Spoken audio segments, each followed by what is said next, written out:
Amara sat quietly on a low wooden stool inside her father's hut, her eyes fixed on the dusty floor.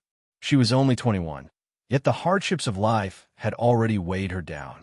Her gown was torn at the sleeve, her feet bare, and her stomach rumbled from hunger. The only thing she had eaten all day was a small cup of soaked Gary. Outside, her father, Mr. Okafor, paced restlessly like a goat tied to a rope. His debts in the village had piled up beyond measure. He owed the palm wine seller, the yam trader, and even the chief's son. To escape his shame, he had devised a plan, one that would change Amara's life forever. That evening, he called her out, his voice stern and final. "You are getting married tomorrow," he declared without meeting her eyes. Amara's heart sank. "To whom?" she asked quietly, her voice trembling. "To a man who can help this family," Mr. Okafor replied. Tears welled up in Amara's eyes. "But Papa, I'm not ready. I don't even know him." Her father's face hardened. He raised his hand sharply. "If you refuse, don't step back into this house. You will sleep outside like a stray dog." That night, Amara lay on her thin mat, weeping silently. Her world had shifted in a single evening, and the morning promised no joy, only an uncertain fate. The next day came with no drums, no laughter, and no celebration. Amara was dressed in a faded gown that clung awkwardly to her slim frame, and her hair was hidden under a plain scarf. There was no music, no food, no smiles, only the whispers of villagers mocking her fate. They laughed quietly as she was handed over to a man they called Obina. He was quiet, with faded clothes, worn-out slippers, and a house at the far end of the village where few dared to wander. Nobody knew much about him except that he was a carpenter with no family and no friends. When Amara stepped into his small house for the first time, she expected harshness, perhaps even cruelty. Instead, Obina surprised her. "Welcome," he said softly. "You can take the bed. I'll sleep on the floor." Amara blinked in shock. This was not what she had imagined. She had braced herself to be treated like a servant, but instead, Obina showed her kindness. He gave her food, fetched water, and never raised his voice. Though her heart was still heavy, a small spark of hope lit up in Amara's chest. Perhaps this new life was not the prison she feared. 1 week after their quiet wedding, life had begun to take on a fragile rhythm. Obina often sat outside their small hut in the evenings, watching the sun sink behind the hills. Inside, Amara swept the floor, humming softly, a sign that she was slowly finding comfort in her new home. She no longer sat in silence all day. She smiled occasionally, even laughed at times. The walls that had once surrounded her heart were beginning to crack. "Amara," Obina called gently one evening. She came outside, wiping her hands on a wrapper. "Yes, I've been thinking," he said, his eyes fixed on the fading sky. "It's time we moved to the city." Amara's eyes widened. "The city?" He nodded. "I've saved a little. We can rent a small apartment. I'll continue carpentry there. If nobody buys my work, I'll find another job. I'm not afraid to start small." Amara sat beside him, her gaze lowered. "But you only know how to make the old village designs. In the city, people want new things, modern furniture. They won't buy from you." Obina smiled softly. "If they won't, I'll carry wood, sweep a workshop, even drive if I must. As long as we move forward." She studied his face. There was no pride, only determination and hope. He wasn't demanding. He was inviting her to share his dream. "Okay," she whispered at last. "Let's go. I'm ready." Obina's smile lit up his face. "Thank you, Amara." The next morning, they packed their few belongings, 3 dresses for her, 2 trousers, and a toolbox for him, and boarded a rickety bus heading toward the unknown. The journey to the city was long and rough. Dust rose in clouds as the bus rattled along broken roads. At one point, the engine overheated, and everyone had to come down until the driver fixed it. By evening, when they finally arrived, the noise and movement overwhelmed Amara. The streets were alive with endless activity, cars honking, traders shouting, smoke rising from food stalls, and crowds pushing past each other. Amara gripped Obina's hand tightly. "Obina, this place is too busy," she whispered nervously. He chuckled. You'll get used to it. They boarded a small kiki that took them off the noisy main roads and into a quieter street. Obinna had already paid for a one-room apartment in advance. When the landlord handed them the key, Amara's eyes widened as she stepped in. The room was tiny, just one bed, a fan, and a single window. But it was clean. She sat on the bed and let out a small smile. "It's small," she said softly, "but it's ours." The next morning, Obinna set out to search for carpentry work, while Amara stayed behind. She swept, arranged their few plates, spread the wrapper neatly on the bed, and boiled rice with the little kerosene they had left. By evening, Obinna returned looking tired. "How was it?" Amara asked eagerly. "Hard," he sighed. "I went to 4 workshops.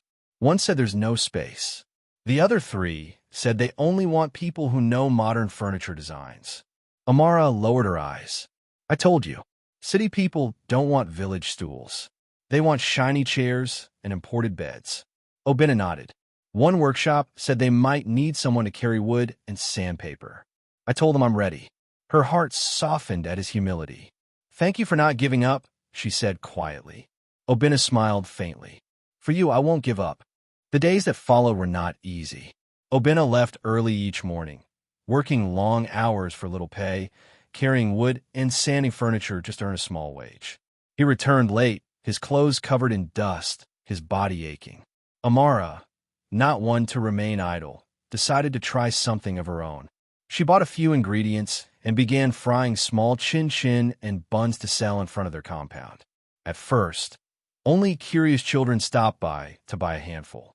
Then neighbors began to notice. One woman took a bite and exclaimed, "My sister, your chin-chin is sweet. You should make more." Encouraged, Amara increased her production. Soon, word spread beyond their street, and customers from nearby areas began to ask for her snacks. One even requested a supply for a small party. Obinna watched quietly, pride shining in his eyes. "Your hands are blessed," he told her one evening. Amara laughed lightly. "At least one of us has talent." Obinna touched her shoulder. "Don't say that. My time will come. For now, I'll keep pushing." Though money was still scarce, their little home was filled with laughter and the scent of fresh buns. For the first time since their forced union, Amara felt they were truly building something together. One Saturday morning, Obinna's phone buzzed with an unfamiliar number. He almost ignored it, but something nudged him to pick up. "Hello," he said cautiously. "Is this Mr. Obinna Nwachukwu?" a deep male voice asked. Obinna's chest tightened. "Yes, this is he. This is Mr. Johnson from Grand Royale Furniture. We received your application. Can you come in for interview on Monday morning?" Obinna froze. "Sorry, which application?" The man chuckled.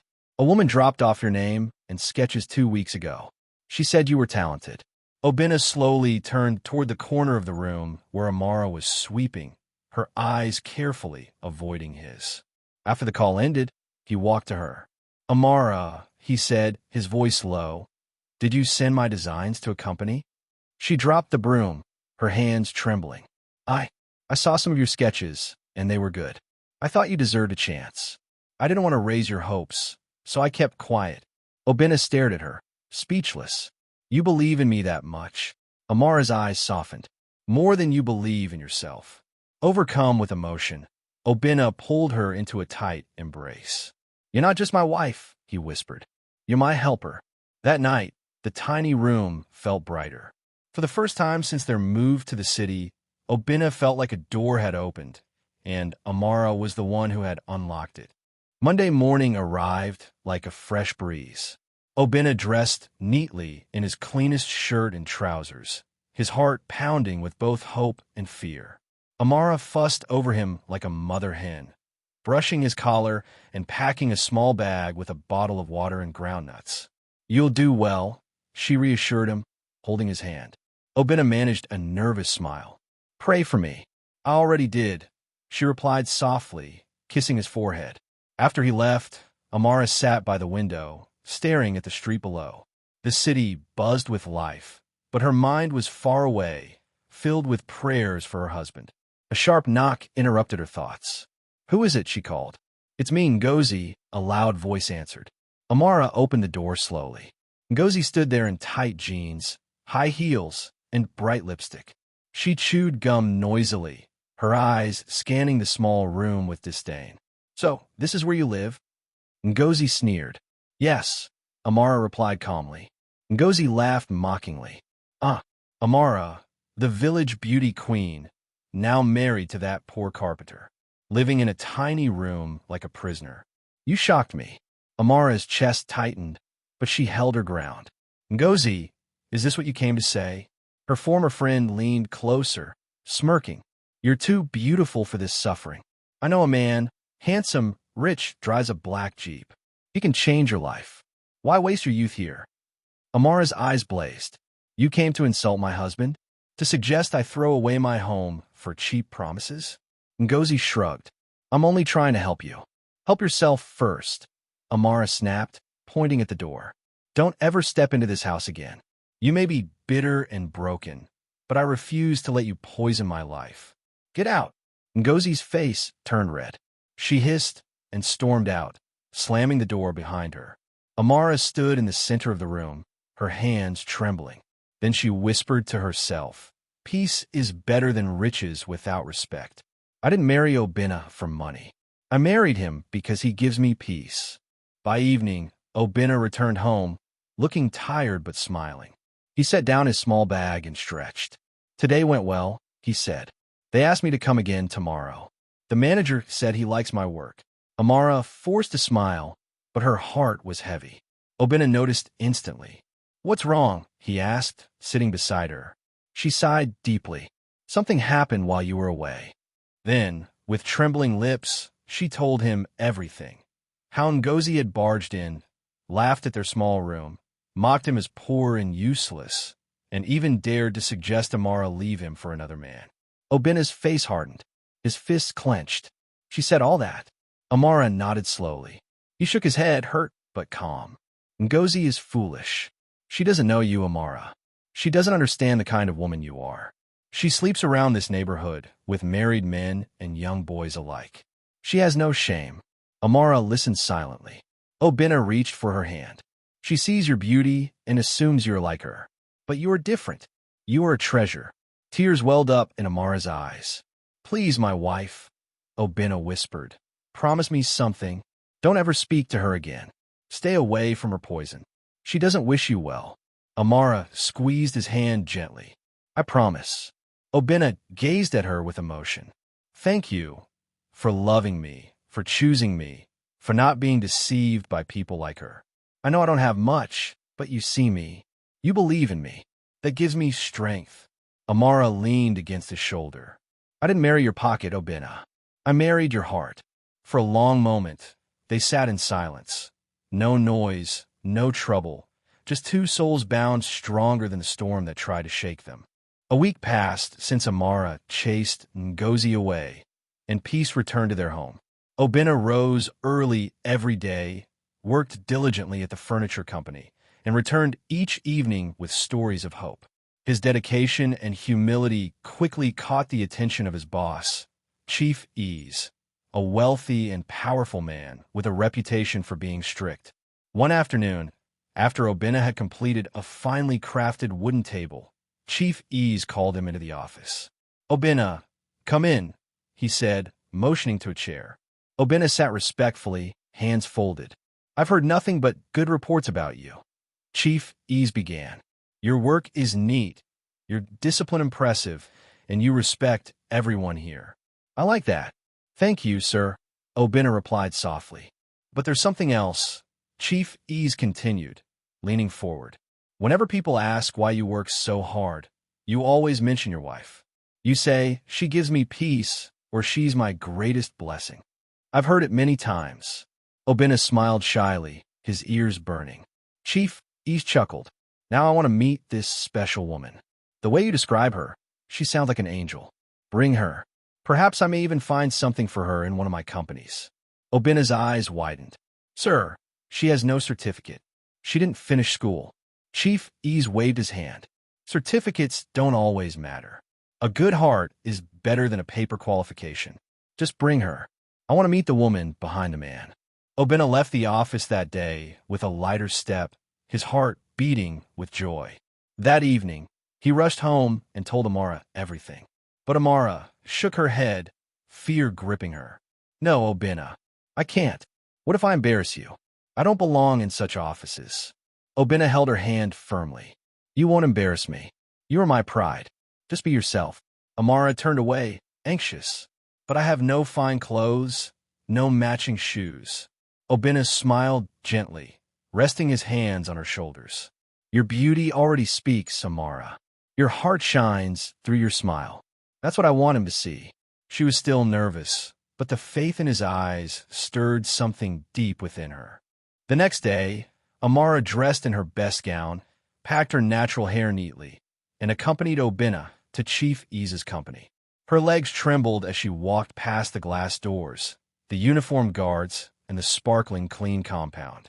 When she was ushered into Chief Ease's office, he looked up from his desk and studied her quietly. Then he smiled. So, you're Amara? Yes, sir, she said politely, clutching her bag. Please sit. She perched on the edge of the chair, nervous but composed. You're very pretty, Chief Ease said slowly. No wonder Obinna speaks so highly of you. Thank you, sir, she replied softly. He leaned forward, his tone shifting. But tell me, do you truly enjoy living with a man like Obinna? You're young, fine, full of promise. He's a simple carpenter, struggling to survive. Look at me. I own companies, houses, cars. Don't you think you deserve more? Amara's brows furrowed. Sir, I don't understand. Chief Ease rose from his seat and stood close to her. If you were with someone like me, your life would change completely. You wouldn't have to squeeze into a one-room apartment or wear cheap clothes. You're beautiful, Amara, but wasting in poverty. Amara shot to her feet. Sir, is this why you called me here? He raised his hand, pretending calm. Relax. I'm only saying the truth. You don't have a job, no certificate, no future plan. I can give you all that. In return, maybe something more. Amara's voice rose, sharp with anger. You are a disgrace, sir. You claimed you wanted to help me, but instead you insult me and disrespect my marriage. Shame on you. His smile faded into a scowl. Ungrateful girl. You and that poor carpenter will rot in that tiny room forever. Amara's eyes blazed. Yes, I'm poor. Yes, I have no certificate. But I have dignity, something your money can't buy. You may wear fine suits and drive big cars, but your character is filthy. He pointed to the door. Get out of my office. Amara laughed bitterly. Don't worry, I was already leaving. But hear me well, you're not worthy to clean my husband's shoes. If you ever insult my marriage again, you'll know that peace is not my weakness. With her head held high, Amara walked out, leaving Chief Ease fuming behind his desk. Later that evening, as Amara sat in their small room, replaying the humiliating encounter, her phone rang with an unknown number. She frowned before answering. Hello. A calm, deep voice came through. Amara, it's me, Chief Ease. Her chest tightened. How did you get my number? He chuckled lightly. I'm the boss. I can get anything I want. Amara's voice hardened. What do you want? I called to say, don't tell Obinna about what happened today. If you do, I'll fire him. I'm not joking, Chief Ease said coldly. Amara's jaw dropped. What? Yes. If he loses his job, what will you two eat?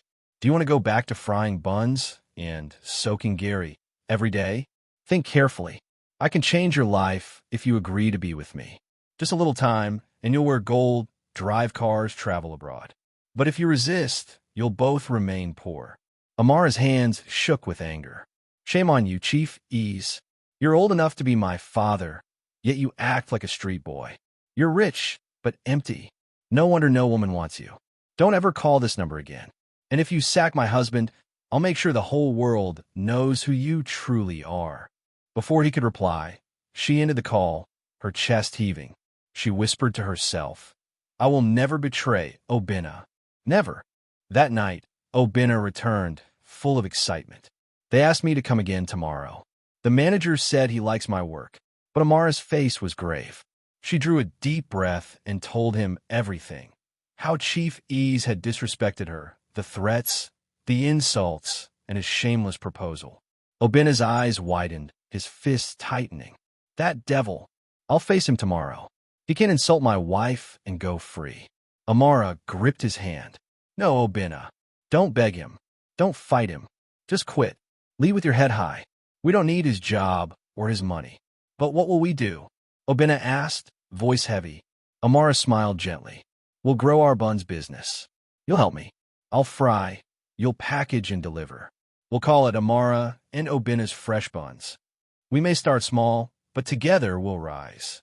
Obina stared at her for a long moment, then broke into a smile. So, I'll be your business partner? Partner in love, partner in hustle, Amara teased. Obina laughed, shaking his head. From carpenter to bun seller. She leaned closer, whispering, from poor to prosperous. He pulled her into an embrace. We may have little, but we have what rich men can't buy, true love. Days turned into weeks, and their small buns business grew steadily. The aroma of fresh pastries filled their street every morning, drawing customers from near and far. Children loved it, neighbors respected them, and soon they were earning enough to live comfortably. But the past came knocking one afternoon when Obina's phone rang again. It was Chief Ease. Obina, the older man began, I want to apologize. I disrespected you and your wife. I was wrong. Please, come with her to my house this weekend. Let me apologize face to face. And on Monday, you can return to work with an increased salary. Obina hesitated but agreed, determined to end the matter properly. When the weekend came, Amara and Obina arrived at Chief Ease's grand mansion. The compound was breathtaking. Marble floors, expensive cars, shining chandeliers. Chief Ease greeted them humbly, a changed man. Amara, Obina, he said, I'm deeply sorry. My pride blinded me. I don't deserve your forgiveness, but I ask for it. Amara crossed her arms, studying him in silence. Then Chief Ease added softly, Obina is my son. Amara froze, her eyes darting to Obina. You're what? Obina took her hand gently. It's true. Years ago, I lost everything. My father, Chief Ease, told me to go to the village and find a woman who would love me for who I am, not for wealth. That's how I found you. I should have told you sooner. Tears welled up in Amara's eyes as Chief Ease stepped closer. You've proven to be the treasure my son needed. I want to right another wrong. That rushed village wedding dishonored you. In 2 weeks, we'll give you a proper church wedding, the kind that suits the queen you are. Amara stood still, torn between anger and forgiveness. At last, she sighed deeply. I was angry, but now I understand. Obina, you should have told me. But I forgive you. And you, Chief Ease, don't ever let pride make you a monster again. Relief washed over the room. 2 weeks later, Amara and Obina's grand wedding lit up the city, restoring her dignity and binding them in love before all. News reached her father, Mr. Okafor, who called in shame. My daughter, he pleaded, forgive me. I sold you like a goat. Amara took a deep breath. Papa, I forgave you long ago, but I will never return to that life. I've moved on. From then on, she and Obina built a new life, filled with love, laughter, and peace. Side by side, they worked, struggled, celebrated, and triumphed. They had chosen each other against all odds, and together, they lived happily ever after.